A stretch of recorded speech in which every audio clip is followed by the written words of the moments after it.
All right, class, midterms are here. It's time to give our midterm grades for NC State football, both offense and special teams, defense, and overall grade.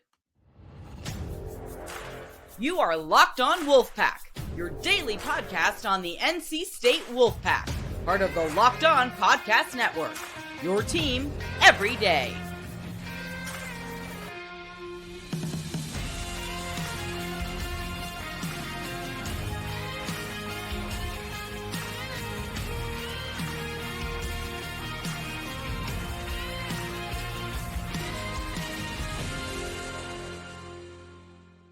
What's up, Wolfpack Nation? Welcome back to another episode of Locked On Wolfpack, free and available wherever you get your podcasts and on YouTube, part of the Locked On Podcast Network, your team every day. Today's episode is brought to you by PrizePicks. Go to prizepicks.com/lockedoncollege and use code LOCKEDONCollege for a first deposit match up to $100.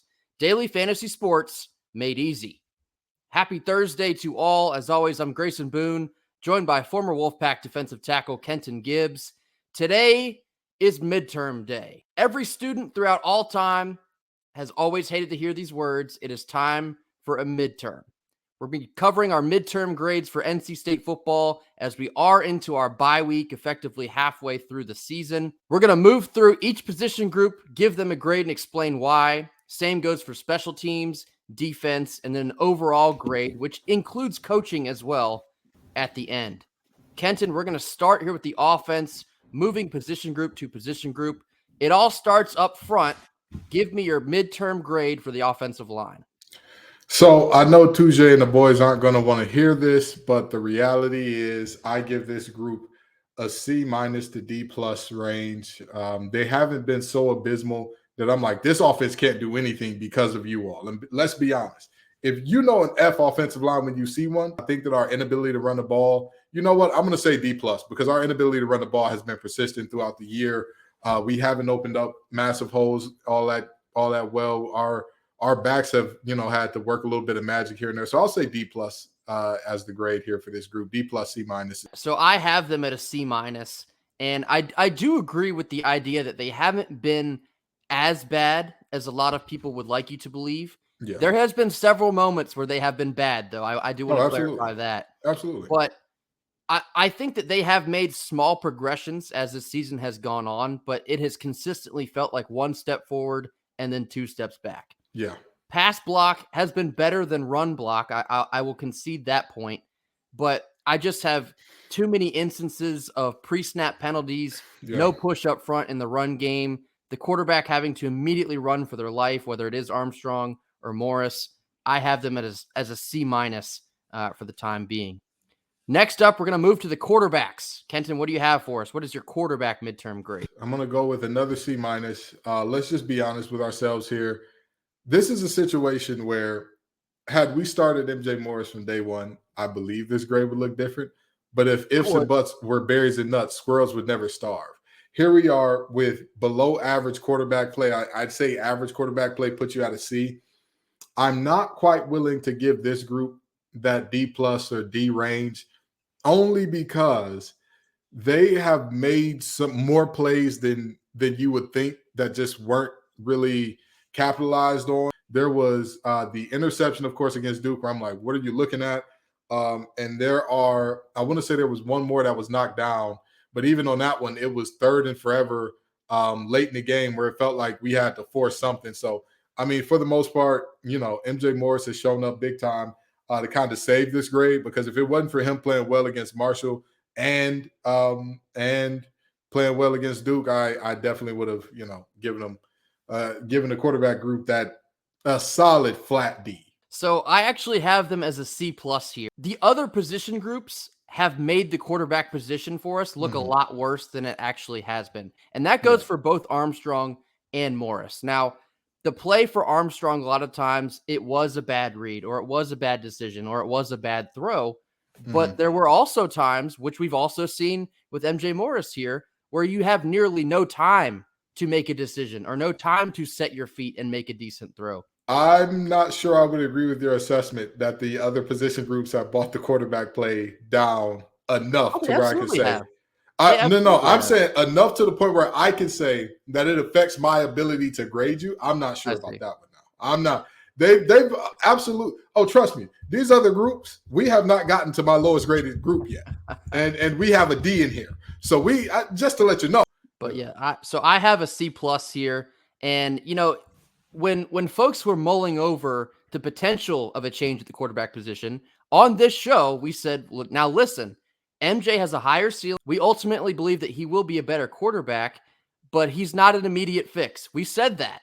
And I think this most recent loss to Duke, that was your shining example of MJ can't solve everything.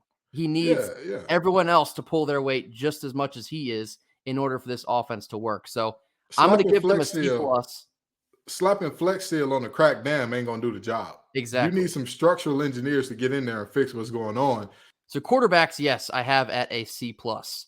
Up next, we have running backs. Kenton, what do you have for us? This was the toughest group to grade. And I very genuinely mean this. This was the toughest group to grade because I had to go back, watch a lot of tape and say, okay, are they missing holes? Are there holes there that they're not hitting? And also, what are we getting that I would say like, this is okay. These backs are getting it done or they're not. So I'll give this group a C plus because again, I'm not going to lie and say like, oh my God, this group has been god awful. They've done nothing. Running back, doesn't matter how good. You could put Barry Sanders behind the worst offensive line in the world. I'm willing to bet any money. If it's in college, they're gonna do a good job of not stopping them, but at least slowing them down, making them look like, oh, that's a regular running back, not one of the greatest, if not the greatest of all time. The biggest concern about this group to me is the lack of pop, the lack of oomph in it. You know what I mean? Our running back room just doesn't have that oomph in it right now. Like there have been times where the offensive line creates a hole, and I want to see, a 15-yarder is good. Put some oomph on it. Make that guy miss. Go get me 30. That was our biggest complaint about Jordan Houston all the time. It was that you couldn't get us the huge play. Now we're getting big plays. I want to see a little more. So I'd say C plus, B minus territory is where I put it. I have them at a C. And for most of this reason, it is because we don't have enough oomph. And the only oomph we've really seen was in that Marshall game. You had Michael Allen bust out a 37-yard run. You even had Delbert Mims go for an 18-yard run in the red zone. That was great to see. But outside of that game, you've seen some spots of effectiveness. Michael Allen's had several runs go into the double digits, but hasn't quite been able to break that last tackle or turn that last corner yet. And that's fine. But with so many other issues, the run game is something that could keep this offense afloat, and it just haven't been able to get enough of it for that to happen so far. See, no plus, no minus, just a flat C. This is where things get interesting. Wide receiving room. What do we got? Oh, boy. Listen, I know some people are going to be mad at me. This wide receiving room has left a ton to be desired. A ton to be desired. We talk about a lack of oomph out of the running back room. Where is just the mundane plays? Forget the oomph. Give me the 3-yarder. Give me that, and I'll be okay out of this receiving room. The best player in this group by far is KC. And even he has had drop problems, as I believe 2 of his drops have directly led to interception. They have. So with that in mind, I can give this group nothing better than a D-. What do they do that you would say, this is the stamp of this receiver room? Do they catch contested passes? Do they beat you deep consistently? Do they just run those types of routes where they're always open? Do they know how to sit down in zones to create some openness? So what is this group's calling card? With that being said, I got to give you the D-. Got to give it. I also have them at a D-. And I think I should point out here, this is with KC pulling this average up, because otherwise I think I would have hit him with an F. It has been that bad. Baby, it would have been an F- for me if KC wasn't in it. We got drops of large magnitude, third down drops to continue a drive, drops to potentially change the complexion of a game, drops. Yeah. That's significant. We have missed blocking assignments, lack of separation. There's really not much more to say about it because it's been so underwhelming. It's been so disappointing. And we kind of got inklings of this over the summer, like, oh, well, wide receiving rooms look a little thin. What are we going to do there? And then we kind of got reassured that there's athletes in there. This new offense is going to put them in good positions to succeed. Yeah. 7 weeks in, we're at a loss here. So it is a D-.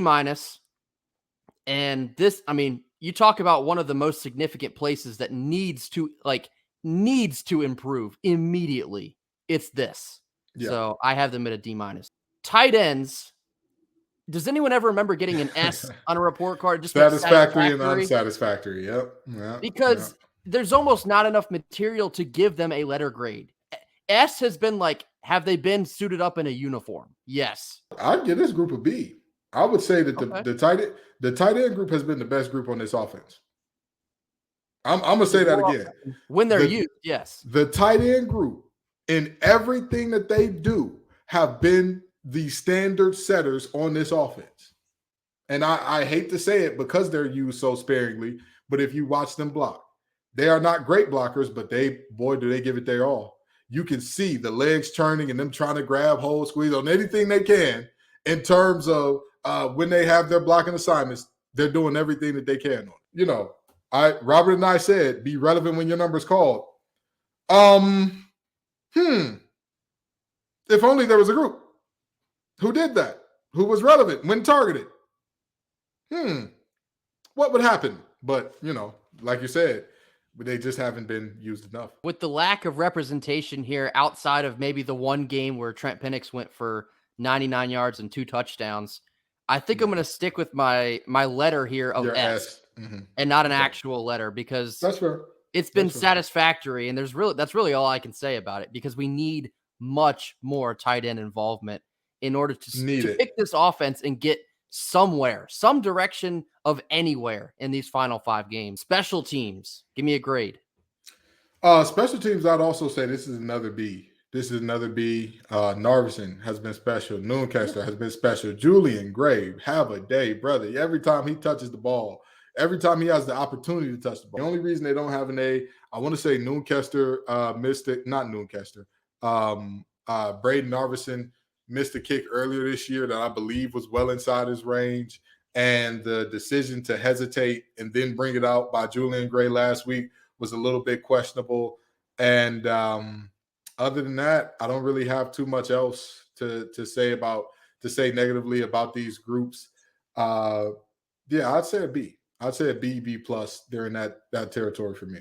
Yeah, I have them at a B. There's a portion of the season where kick return and punt return, we were top 5, top 10 in the country. Yeah. Jalen Coit and Julian Gray have done a pretty solid job in their respective returning groups there. The punting game, it's almost a shame that we have to give Noonkester so much credit, but it's because we keep seeing him on the field. That boy's bad. That's a bad man there. Yeah, no, they don't call him Boomkester for no reason, but there was the one game, I think it was Marshall, had a couple wobbly punts, but I mean, nothing to poke at much there. Narvison, and the game where we kept doing the squib kicks as well. That's another one where Yeah, I mean, who takes away from your A? Wherever that decision came from, I'm gonna pull down your grade a little bit there, and then you also have Braden Narvison just set a school record, so maybe you get a couple extra credit points for that one. But I think a B is pretty appropriate for special teams so far. Absolutely. Up next, we're gonna give our midterm grades for our defense after a quick word from our sponsors. Our first sponsor of the day is PrizePicks. PrizePicks is simply the most fun you can have this fantasy football season. PrizePicks is super simple to play, and you can make your picks and submit your entry in under 60 seconds. With quick withdrawals, easy gameplay, and an enormous selection of players and stat types to choose from, PrizePicks is the #1 daily fantasy sports app. This Thursday night on PrizePicks, you can select Chris Olave to go over 85 yards receiving or Trevor Lawrence to throw under 2 touchdowns. With PrizePicks reboot policy, your entries stay in play even if one of your players gets injured. And college football top 25 matchups, if you have a player who exits the game in the first half and does not return in the second, that player is rebooted. PrizePicks is the only daily fantasy sports platform with injury reassurance. So go to prizepicks.com/lockedoncollege and use code LOCKEDONCollege for a first deposit match up to $100. That's prizepicks.com/lockedoncollege and use code LOCKEDONCollege for a first deposit match up to $100. All right, now we're going to roll into our defensive report card grades. Again, we're going to start up front. The defensive line, Kenton, give me a grade. Yeah, so I'm going to get a buffet buster. I'm going to give them a 4B, but they've done a better than good job. They have not been spectacular, but they have been good. Cleveland has been a revelation, of course. We expected what we expected of Davin Van. Way to go, keep balling, young man. I would like some of the other depth guys, not named Hibbler, to show up a little bit more. Hibbler or Cleveland to show up a little bit more. You can't ask for too much more than that. There have also been some plays where, the big run against UConn, that was Davin Van's gap that ball hit. You know what I mean? Like, we need you to get down in there, big fella. You are a leader on this team. The team goes as you go. If you are in that gap, we see a very different result from Rosas, and therefore that play and therefore that game. So I'd say a B. I'd say a solid B. Yeah, that's basically exactly what I was going to say. It gets pulled down a little bit from some issues with gap discipline, but I think it also gets pulled up by a lot of the turnovers that we've been able to force with our defense has been breaking through the opposing offensive lines with that pressure from Davin Van. Brandon Cleveland, he'll be looking at some massive upticks in snaps, both the end of this year and getting into next year. The starting three have been good. I will not say great, but they have been good. So I think that's good enough for a B. Up next, we have the linebackers. What you got? This is my most begrudging grade, but I must give it anyway. I give them a B-. Okay. Peyton Wilson, if I had to grade you individually, brother, A++. You understand? I'll put 2 pluses on that thing. Because you showed up. You're showing up. You showed out. There's nothing else. And I mean this very genuinely. I literally have to watch. I've watched tape to see, like, how many mistakes does he make in a game? How many times his eyes in the wrong place? How many times?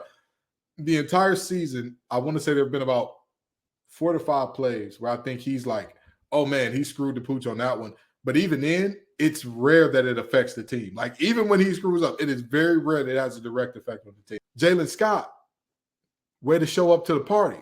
Better late than never, but never late is better. Kay Fordham and Devon Betty. Hey, friends. Hey, friends. You two are the reason that we got this, that we're not at an A, honestly and truly. Jalen Scott a little bit in there, but he's played well. He's picked it up as of late. I have them at a B+, and I think the plus is coming from Jalen Scott really starting to figure it out at this point in the season.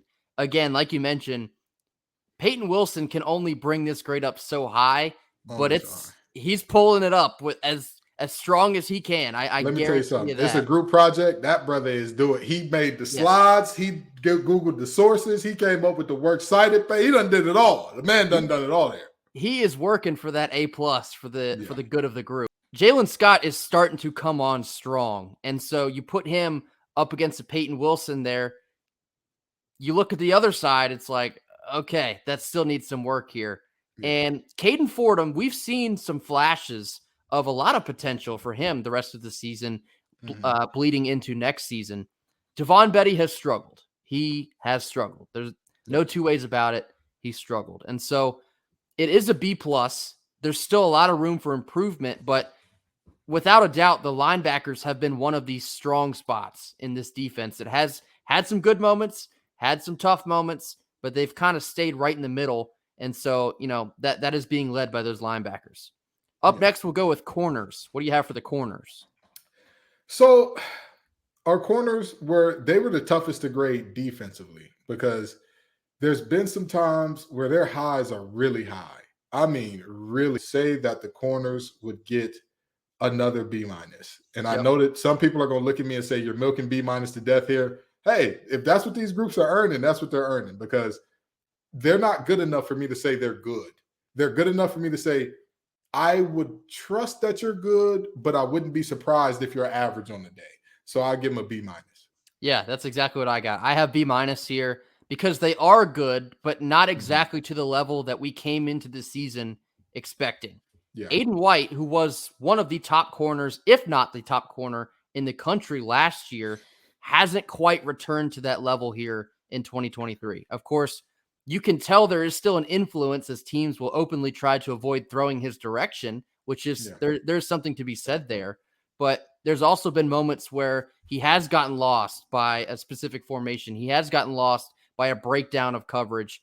And, Shaheem Battle, he's been good. He had that pick against Duke. But just as a whole, the corners as a whole have underwhelmed just a bit for me this year. So I have them at a B-. We will go nickels and safeties here. What you got for me? The more tape I watched on this group, the more I'm like, these boys are saving the defense at multiple points. But there's also the problem of they're a part of those blown coverages on the back end at times. I look at Poogie Kennedy, and I'm like, he's been phenomenal. Yeah. Phenomenal. Good ain't good enough for him. He's been phenomenal. He's been Johnny on the spot at multiple times. I look at Boykin. He's been good. I'd say Boykin's been good. I'd say he's had his moments where he struggled, but for the most part, he's been good. Sean Brown has been a little bit of a surprise. Let's just be honest, right? This is a guy that nobody was expecting a ton from coming into the season. He's been a little bit of a surprise, but you also see moments where you're like, that's why you were the third guy. And that's not to be disrespectful to the young man. Again, I would say he's played well above what expectations were in terms of like, hey, if somebody were to tell me Sean Brown would have to play a lot, how good do you think the safeties would be? I'd have to give this group a solid flat B. They get a flat B for me because they haven't been great. They have had their moments, but they've been good, and they haven't had enough bust to where, again, their busts have been big and noticeable because they're safeties, and that's how the safety position works, right? You took a break from B-, but I'm going to keep it rolling. I have a B- for nickels and safeties here. Now, There is something to be said with the depth of the safeties being that we keep having a lot of injuries back there. But Sean Brown has impressed me. I think he has played well above what anyone has expected of him this season. And for a nickel, Poogie Kennedy's having a hell of a season. He has impressed me as well. He came in with a pretty good resume behind him, and he's backed it up. It's hard to replace guys like Tyler Baker-Williams and Tanner Ingle back there, but you see some sparks in those two guys in particular, even though, yes, as a whole, there has been some moments of struggle. I'm going to keep them at a B- here, but Poogie and Sean Brown, they have been bright spots back there in that deep secondary. We're going to round this thing out in just a moment with an overall grade after another quick word from our sponsors. Our second sponsor of the day is Jase Medical. Everyone should feel empowered to care for themselves and their loved ones during the unexpected. Whether it's a natural disaster or a moment of crisis, don't get caught unprepared. That's why you need a Jase case from Jase Medical. Jase handles everything from the online evaluation to licensed pharmacy medication delivery and ongoing consultation and care. The Jase case provides 5 life-saving antibiotics for emergency use. And all it takes to get a Jase case is filling out a simple online form and in some cases, jumping on a quick phone call with one of their board-certified physicians. Doctor created and doctor recommended. Go to jasemedical.com and enter code LOCKEDON at checkout for a $20 discount on your order. That's promo code LOCKEDON, LOCKEDON at jasemedical.com, JASE medical.com. Rounding out our Thursday report card episode, our midterm report cards, we're now going to give our overall grades at the midpoint of the season. Kenton, I'll let you go first, and then I'll take us home. All right, so here's the matter. Here's the heart of the matter for me, okay? When I look at this team and I look at how they performed overall, 1 win by 10 points at UConn, 1 win by 3 points at Virginia, 1 win by 7 points at home against Marshall. Now, here are the scores, or here are the point differentials from our losses. 21-point loss at home against Notre Dame, 3-point loss at home against Louisville, 21-point loss in a road game that was not really a road game because Wolfpack Nation showed out at Duke. With that in mind, that is what informs this grade. C-, D+. Overall, C-, D+. Too many bad decisions being made regularly on this team. One of the highest graded groups, one of the groups that I watch and I get the most excited about, we do not use in the tight ends. In terms of the whole MJ Brennan thing, if they look in practice what they have looked like in these games, I mean this very genuinely, it is tantamount to coaching malpractice to have started the season with Brennan Armstrong if he looked in practice how he did in these games.